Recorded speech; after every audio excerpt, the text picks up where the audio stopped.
सावन का महीना था। 15 अगस्त का दिन था। जंगल में हल्की हल्की हवा चल रही थी। पक्षियों की चहचहाहट से सारा जंगल गूंज रहा था। पक्षी खुले आसमान में उड़ते हुए आजादी का आनंद ले रहे थे। मीनू चिड़िया अपने घर से बाहर आई और आसमान की तरफ देखती हुई बोली, वाह, आज तो 15 अगस्त है, हमारा प्यारा स्वतंत्रता दिवस। क्यों ना हम जंगल में भी इसे अच्छे से मनाएं? मीनू खुद से बातें कर ही रही थी कि इतने में उसका दोस्त मिट्ठू तोता उड़ता हुआ वहां आ जाता है। गुड मॉर्निंग मीनू, आज तो बहुत अच्छा मौसम है। हाँ मिट्ठू, और आज हमारा प्यारा त्योहार भी है। सोच रही हूँ कि जंगल में सब जानवरों को बुलाकर 15 अगस्त का बड़ा समारोह करें। मीनू की ये बात सुनकर मिट्ठू तोता बहुत खुश हुआ। वाह, ये तो कमाल का आइडिया है मीनू। मैं फूलों को लेकर सजावट कर दूंगा। वो दोनों आपस में बातें कर रहे थे कि इतने में शोर मचाता कालू कौवा भी वहां आ पहुंचा। अरे अरे, क्या बात चल रही है? मुझे भी तो बताओ। कालू, आज 15 अगस्त है, क्यों ना हम सब मिलकर इस त्योहार को मनाएं? तुम बच्चों को बुलाने का काम कर दो।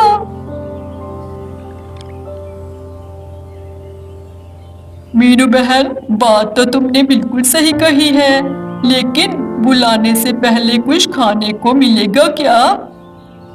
तभी वहां गोरी आ जाती है। उसने कालू की सारी बात सुन ली थी। कालू, तुम्हें हमेशा खाने की ही चिंता रहती है। चलो, मैं तुम्हारे साथ बच्चों को बुलाने चलती हूँ, लेकिन रास्ते में अमरूद के पेड़ पर मत रुक जाना। फिर सभी 15 अगस्त की तैयारी में लग जाते हैं। मिट्ठू तोता जंगल से फूल लेने चला जाता है। गोरी और कालू बच्चों को बुलाने चले जाते हैं। आज हम झंडा फहराएंगे, राष्ट्रीय गान गाएंगे और देशभक्ति के गीत भी गाएंगे। कालू बहुत ही आलसी था। कालू गोरी के साथ बच्चों को बुलाने गया, लेकिन बीच रास्ते में अमरूद के पेड़ पर रुक गया और अमरूद खाने लगा। गोरी ने गुस्से से कहा, कालू, मैंने कहा था ना, यहाँ मत रुकना। हमें जल्द से जल्द बच्चों को बुलाकर लाना है। अरे गोरी, इतना गुस्सा क्यों कर रही हो? मैं तो बस ताकत जुटा रहा था। फिर वो दोनों बच्चों को बुलाने चले जाते हैं। दोपहर तक जंगल का मैदान पूरी तरह सज गया था। बीच में बांस की लंबी डंडी पर कपड़े से बना तिरंगा झंडा बंधा था। चारों तरफ फूल मालाएं लटक रही थी। मिट्ठू ने मीनू से कहा, मीनू, झंडा बिल्कुल तिरंगे जैसा दिख रहा है। हाँ, और ये हमें याद दिलाएगा कि कितनी मेहनत से हमारे देश को आजादी मिली है। सारे जंगलवासी मैदान में इकट्ठा हुए। छोटे बड़े सभी जानवर सीधे खड़े हो गए। मीनू ने सभी से कहा, दोस्तों, अब झंडा फहराने का समय है। फिर मीनू ने झंडे की रस्सी खींची। झंडा धीरे धीरे ऊपर उठते हुए लहराने लगा। सबने मिलकर राष्ट्रीय गान गाया। मेरे दोस्तों, सभी ने 15 अगस्त की तैयारी की है। जिसको जो सुनाना है वो सुना सकता है। मीनू की बात सुनकर गोरी कौवी झट से बोली, हाँ हाँ, मैंने एक छोटी सी कविता तैयार की है। हाँ गोरी, तो सुनाओ। हमारे देश का तिरंगा प्यारा हर दिल में है इसका नजारा, हम सब मिलकर इसकी शान बढ़ाएं, देश को और आगे ले जाएं। गोरी की कविता सुनकर कालू ने भी झट से कहा, अब मेरी बारी है।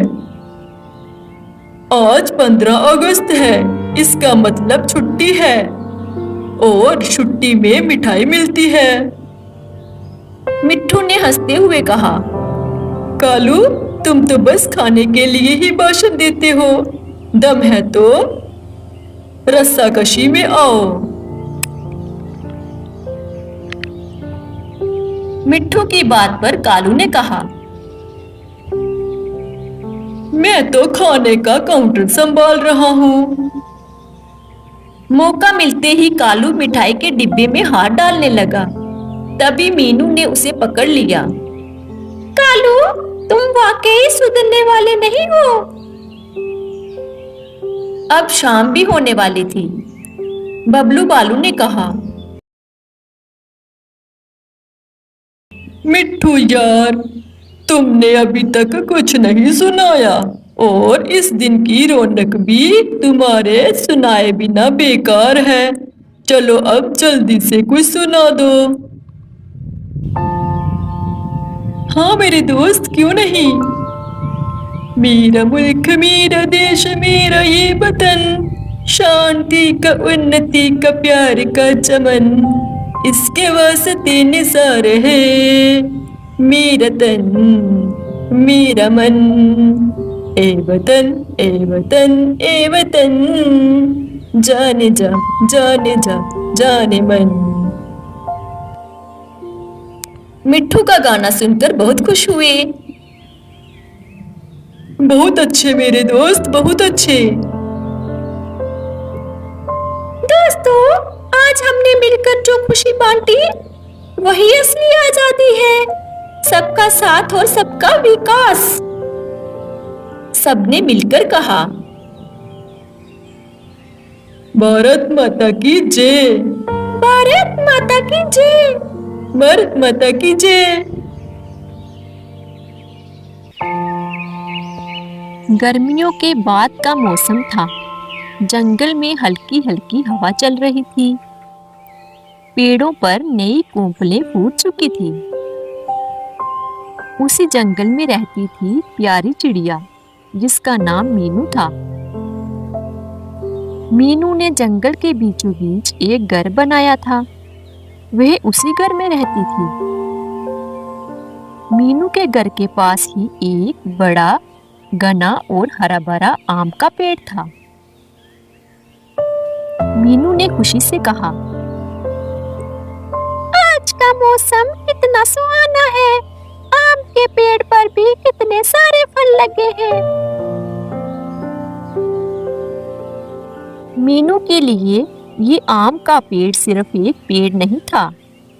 बचपन से ही वह इस पेड़ की छांव में खेली थी। बारिश में उसके नीचे बैठकर भीगने से बची थी। जैसे जैसे समय गुजरा, समय के साथ साथ मीनू इस पेड़ को अपना भाई मानने लगी। उसी समय मिट्ठू तोता उड़ता हुआ वहां आया और मीनू से बोला,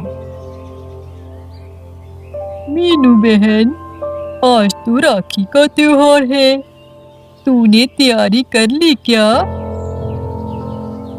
मीनू ने थोड़ी उदासी से कहा, तैयारी तो कर ली मिट्ठू, लेकिन मेरा तो कोई असली भाई नहीं है जिसे मैं राखी बांधूं।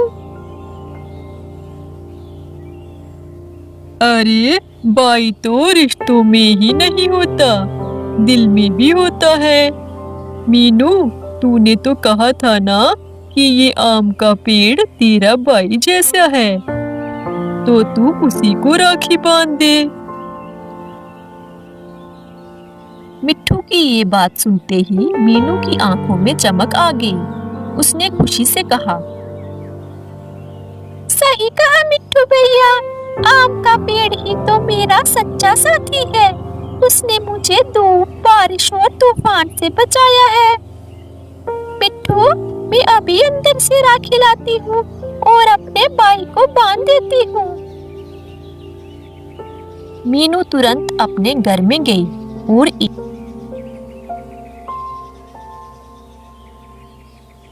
सजी हुई थाली लेकर बाहर आई जिसमें राखी रखी थी। मीनू ने पेड़ के पास जाकर कहा, भाई, आज मैं तुझे राखी बांधने आई हूँ। तूने हमेशा मेरी रक्षा की है। तू हमेशा हरा भरा रहे, यही मेरी दुआ है। मीनू ने आम के पेड़ को राखी दी और उसकी जड़ों में पानी डाला। मेरे भाई, मैं वादा करती हूँ कि मैं तुझे कभी भी अकेला नहीं छोड़ूंगी। उस आम के पेड़ ने मीनू से कहा, धन्यवाद बहन, मैं भी तुझे हमेशा सहारा दूंगा। वहीं पास ही पेड़ की डाल पर बैठे कालू कौवा और उसकी पत्नी गोरी ये सब देख रहे थे। गोरी ने हंसते हुए कहा, अरे कालू, देखो, ये चिड़िया पेड़ को राखी बांध रही है। कितना मजाकिया नजारा है ना। हाँ गोरी, और देखो तो कितने आम लटक रहे हैं पेड़ पर। अगर हम ये आम चुरा ले तो चिड़िया को अच्छा सबक मिलेगा और हमें आम खाने को मिलेंगे। वाह कालू, बढ़िया आइडिया है। जैसे ही मीनू घर के अंदर गई, कालू और गोरी धीरे धीरे उठकर पेड़ पर उतर गए और पके हुए आम तोड़ने लगे। कालू ने खुश होकर कहा, वाह, इतने मीठे आम, मजा आ गया। जल्दी करो कालू, मीनू के बाहर आने से पहले हमें आम चुरा कर भागना है। वो दोनों आम तोड़ रहे थे कि तभी अचानक से मिट्ठू तोता वहां आ दमका। मिट्ठू ने गुस्से से कहा, ओए कालू, तुम फिर चोरी कर रहे हो? कालू ने मासूम बनकर कहा, अरे नहीं नहीं, हम तो बस देख रहे थे कि आम पके हैं या नहीं। हाँ, और तोड़कर चख भी रहे हो। चलो, सब वापस रखो। तभी अचानक तेज हवा चली और आम के पेड़ की एक मोटी टहनी हिली, जिससे कालू का संतुलन बिगड़ गया और उनकी टोकरी के सारे आम नीचे गिर गए। तभी अंदर से मीनू भी बाहर आ गई।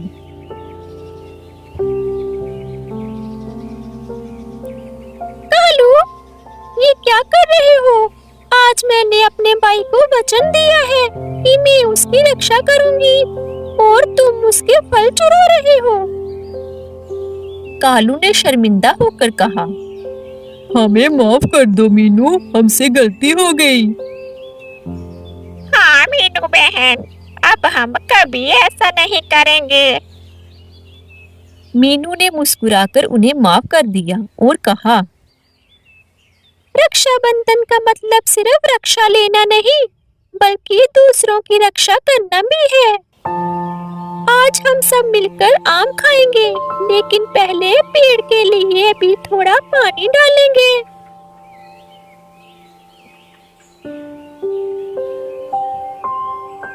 फिर सबने मिलकर पेड़ की जड़ों में पानी डाला। मीनू का आम का पेड़ भाई खुश था और पूरे जंगल में रक्षाबंधन का असली संदेश फैल गया। प्यार, रक्षा और दोस्ती का बंधन। चलो दोस्तों, अब मिलकर आम खाते हैं। हाँ मीनू, मुझे तो भूख भी बहुत लगी है। फिर सब मिलकर मीठे मीठे आम खाते हैं। सब बहुत ही खुश थे।